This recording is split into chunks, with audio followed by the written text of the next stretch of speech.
Antibody बिल्कुल ही same होती है, या मैं बोल सकती हूँ एक तरह का आइडेंटिकल स्ट्रक्चर होता है बी सेल रिसेप्टर का जो सिक्रीट करेगा। अगर मैं बोलूंगी स्मॉल पोर्शन होता है सी टर्मिनस का of the heavy chain constant region, वो भी मैं इंक्लूड करूंगी वैसे। तो जो बी रिसेप्टर, जो बी सेल रिसेप्टर होगा और एंटीबॉडी दोनों का स्ट्रक्चर सेम होता है, लेकिन सिर्फ डिफरेंस इतना आ जाता है कि जो स्मॉल पोर्शन होता है सी टर्मिनस का हैवी चेन कांस्टेंट रीजन में, वो नहीं पड़ा होगा।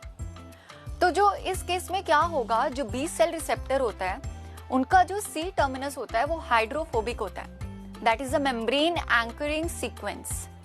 और इस केस में जो एंटीबॉडी होगी वो क्या हो जाएगी, हाइड्रोफिलिक सीक्वेंस शो करती है, दैट अलाउज द सिक्रीशन।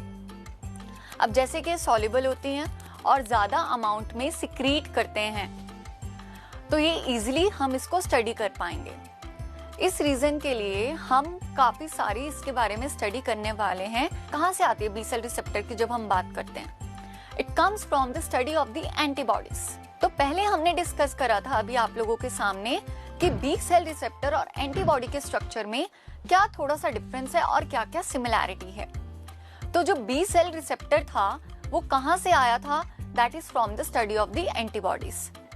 अब जो एंटीबॉडी मॉलिक्यूल होता है वो रफली वाई शेप्ड मॉलिक्यूल होता है, उसके पास 3 इक्वल साइज पोर्शन होते हैं जो एक दूसरे के साथ लूजली कनेक्ट होते हैं बाय द फ्लेक्सिबल टेथर।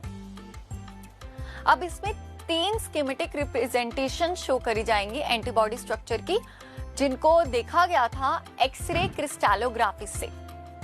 अब एंटीबॉडी के स्ट्रक्चर को एक्सरे क्रिस्टलोग्राफी से देखा गया था और वो कैसे दिखता था ये आपको यहाँ पे नजर आ रहा होगा।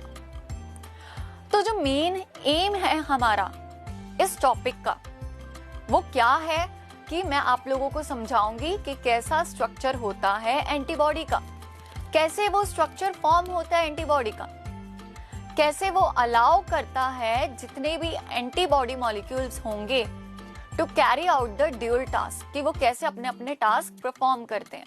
वो कैसे करेंगे अपना टास्क परफॉर्म?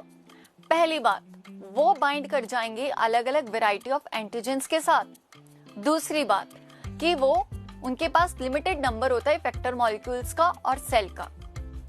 तो अब हम देखेंगे ये सारे के सारे टास्क जितने भी कैरी आउट होते हैं ये कैसे होते हैं। These are the carried out by the separable parts of the molecule. 2 arms होते हैं वाई एंड के, ठीक है, 2 आर्म्स होते हैं वाई एंड के इन द रीजन, और वो किस चीज में वेरी करते हैं कि अलग अलग एंटीबॉडी मॉलिक्यूल्स के पास वी रीजन्स पड़े होते हैं और ये इन्वॉल्व होते हैं एंटीजन बाइंडिंग में। और वेयर एज अगर मैं स्टेम की बात करती हूँ, जो वाई और सी रीजन होता है वो लेस वेरिएबल होता है,